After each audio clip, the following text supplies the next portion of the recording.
Assalamualaikum warahmatullahi wabarakatuh. Innal hamdalillah nahmaduhu wa nusalli wa nusallimu ala rasulihil karim. Ashhadu an la ilaha illallah wa ashhadu anna Muhammadan abduhu wa rasuluh. Allahumma salli ala sayyidina Muhammad wa ala ali sayyidina Muhammad. Amma ba'd. Sahabat beriman yang dirahmati oleh Allah Subhanahu wa taala, salat subuh memiliki nilai yang tinggi dalam syariat Islam. Bahkan Rasulullah SAW mendoakan langsung umatnya yang menunaikan salat subuh. Orang yang menunaikan salat subuh juga disaksikan oleh para malaikat. Akan tetapi ada bacaan surah pendek yang tidak dianjurkan. Lantas, apa keutamaan salat subuh? Bacaan surah apa yang tidak dianjurkan di waktu subuh? Benarkah malaikat menyaksikan langsung ketika kita menunaikan salat subuh? Mari kita simak video ini hingga akhir agar menjadi penambah ilmu pengetahuan kita dan supaya tidak gagal faham dan tidak sesat. Apa keutamaan menunaikan salat subuh? Salat subuh ditunaikan jelang terbitnya fajar, waktu di mana orang-orang dalam keadaan yang terlelap tidur. Betapa banyak kaum muslimin yang lalai dalam mengerjakan sholat subuh. Mereka lebih memilih melanjutkan tidurnya ketimbang bangun untuk melaksanakan sholat. Karena itulah Rasulullah SAW mengkhususkan sholat subuh mulia dengan keistimewaan tunggal. Sholat subuh bahkan memiliki sifat-sifat tertentu yang tidak terulang pada sholat lainnya. Saking istimewanya, orang yang mengerjakan sholat subuh didoakan oleh Rasulullah SAW. Hal ini sebagaimana disebutkan dalam sebuah hadis. Rasulullah SAW bersabda, "Ya Allah, berkahilah umatku selama mereka senang bangun subuh." Hadis riwayah Imam Tirmizi, Imam Abu Dawud, Imam Ahmad, dan Imam Ibnu Majah. Apabila Rasulullah SAW yang berdoa, bahkan tidak ada perantara di antara Rasulullah dengan Allah Subhanahu wa taala. Secara jazadiyah, Rasulullah SAW yang paling dekat dengan Allah Subhanahu wa taala. Dalam hadis lain dijelaskan bahwa orang yang melaksanakan sholat subuh berada dalam jaminan Allah Subhanahu wa taala. Rasulullah SAW bersabda, "Siapa yang menunaikan sholat subuh, maka ia berada dalam jaminan Allah." Bahkan jangan kau mencari jaminan Allah dengan sesuatu selain dari sholat, yang pada saat kau mendapatkannya justru kamu tergelincir ke dalam api neraka. Hadis riwayah Imam Muslim. Apabila Allah Subhanahu wa taala yang memberikan jaminan, mungkin akal manusia sulit untuk menjangkau dan menebaknya. Di antara janji Allah bagi hambanya yang taat menunaikan ibadah sholat subuh adalah kelak di surga nanti akan melihat Allah Subhanahu wa taala. Hal ini sebagaimana sabda Rasulullah SAW. Kami sedang duduk bersama Rasulullah SAW ketika melihat bulan purnama. Beliau berkata, "Sungguh kalian akan melihat Rabb kalian sebagaimana kalian melihat bulan yang tidak terhalang dalam melihatnya. Apabila kalian mampu, janganlah kalian menyerah dalam melakukan sholat sebelum terbit matahari dan sholat sebelum terbenamnya matahari, maka lakukanlah." Hadis riwayah Imam Bukhari dan Imam Muslim.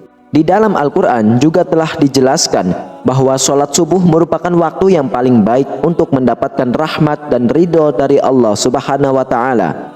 Allah Subhanahu wa taala berfirman, "Dan bersabarlah kamu bersama-sama dengan orang-orang yang menyeru Tuhannya di pagi dan senja hari dengan mengharap keindahannya. Dan janganlah kedua matamu berpaling dari mereka karena mengharapkan perhiasan kehidupan dunia. Dan janganlah kamu mengikuti orang yang hatinya telah kami lalaikan dari mengingat kami, serta menuruti hawa nafsunya, dan adalah keadaan itu melewati batas." Quran Surah Al-Kahfi ayat 28. Lantas, surah apa sajakah yang tidak dianjurkan dibaca ketika sholat subuh? Begitu utama dan keistimewaannya sholat subuh, sampai ada bacaan surah tertentu yang tidak dianjurkan. Dalam Al-Quran Surah Al-Isra ayat 78 dijelaskan bahwa malaikat menyaksikan langsung orang yang menunaikan ibadah sholat subuh. Dari tafsir ayat tersebut, para ulama menyimpulkan bahwa pada sholat subuh setelah bacaan Al-Fatihah disunahkan membaca Al-Quran yang panjang, baik surah ataupun ayat, di mana tradisi nabi-nabi terdahulu yang kemudian dilanjutkan oleh Rasulullah SAW, para sahabat, tabi'in, dan salafus soleh membaca ayat-ayat ataupun surah yang panjang ketika menjadi imam sholat subuh. Maka dari itulah seorang imam sholat subuh setelah membaca surah Al-Fatihah janganlah membaca surah pendek, apalagi super pendek seperti Al-Ikhlas, Al-Falaq, dan An-Nas. Ini bukan masalah sah dan tidak sahnya dalam bacaan dalam sholat, melainkan masalah untung dan rugi. Perkara sah sudah pasti sah, akan tetapi rugi karena disaksikan banyak malaikat. Maka tentu sangat sayang sekali jika hanya ayat pendek yang dibacanya, karena apabila semakin banyak huruf-huruf Al-Quran yang dibaca dalam melaksanakan sholat subuh yang disaksikan oleh banyak malaikat, akan menambah catatan amal kebaikan kita yang disampaikan ke Allah Subhanahu wa Ta'ala melalui malaikat. Rasulullah SAW seringkali menunjukkan contoh-contoh bacaan sholat subuh yang menandakan syarat akan makna tertentu. Pada beberapa riwayat, Rasulullah SAW disebutkan sering membaca surah Al-Waqi'ah, surah At-Tur, surah Qaf, dan surah At-Takwir. Rasulullah SAW juga biasa membaca surah Ar-Rum, surah Yasin, dan surah As-Saffat. Dari Jabir bin Samurah, ia mengatakan Rasulullah SAW melakukan sholat-sholat wajib seperti sholat yang kalian lakukan sekarang ini. Akan tetapi terkadang beliau meringankannya, sholat beliau lebih ringan daripada sholat kalian. Dan terkadang dalam sholat fajar atau subuh beliau membaca surah Al-Waqi'ah dan surah-surah yang semisalnya. Hadis riwayah Imam Ahmad. Sholat 2 rakaat sebelum sholat subuh atau sholat qobliyah juga memiliki keutamaan. Keutamaan qobliyah subuh pahalanya besar dan fadilahnya digambarkan lebih bagus daripada dunia beserta isinya. Apabila seseorang mengerjakan sholat subuh, niscaya ia akan dapat banyak keutamaan. Selain keutamaan yang telah disebutkan, ternyata orang yang menunaikan sholat subuh disaksikan langsung para malaikat. Benarkah para malaikat menyaksikan kita ketika sholat subuh? Allah Subhanahu wa Ta'ala telah menyiapkan pahala yang luar biasa bagi mereka yang membiasakan sholat subuh tepat pada waktunya. Pahalanya bahkan sebanding dengan sholat semalam suntuk. Janji pahala ini sebagaimana sabda Rasulullah SAW, barang siapa yang sholat subuh berjamaah, maka seakan-akan dia telah melaksanakan sholat semalam suntuk. Hadis riwayah Imam Bukhari. Memang sebagai orang lalai mengerjakan sholat subuh karena malas bangun pagi. Padahal secara ilmiah, bangun pagi dan menekan ibadah sholat lebih baik daripada tertidur pulas dan malas-malasan.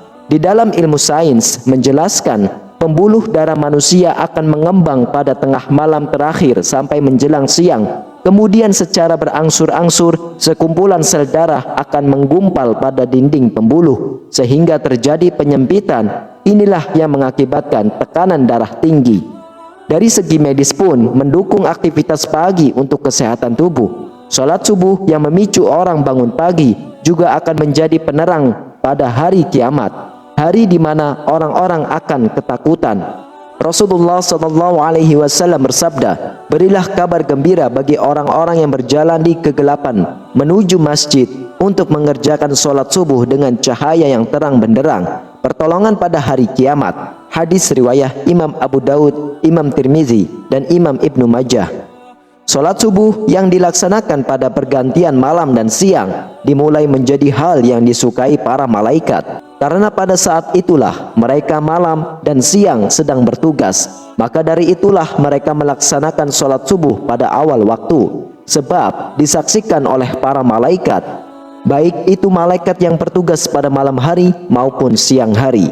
Allah Subhanahu wa Ta'ala berfirman, dan dirikanlah sholat subuh, sesungguhnya sholat subuh itu disaksikan oleh para malaikat. Quran Surah Al-Isra ayat 78.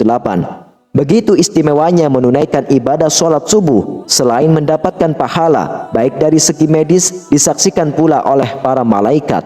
Itulah beberapa keistimewaan sholat subuh. Semoga kita semua dimudahkan untuk melaksanakan sholat subuh secara berjamaah yang pahalanya begitu besar sehingga lebih baik daripada dunia beserta isinya. Wallahu a'lam bishawab. Semoga video ini bermanfaat untuk kita semuanya. Wassalamualaikum warahmatullahi wabarakatuh.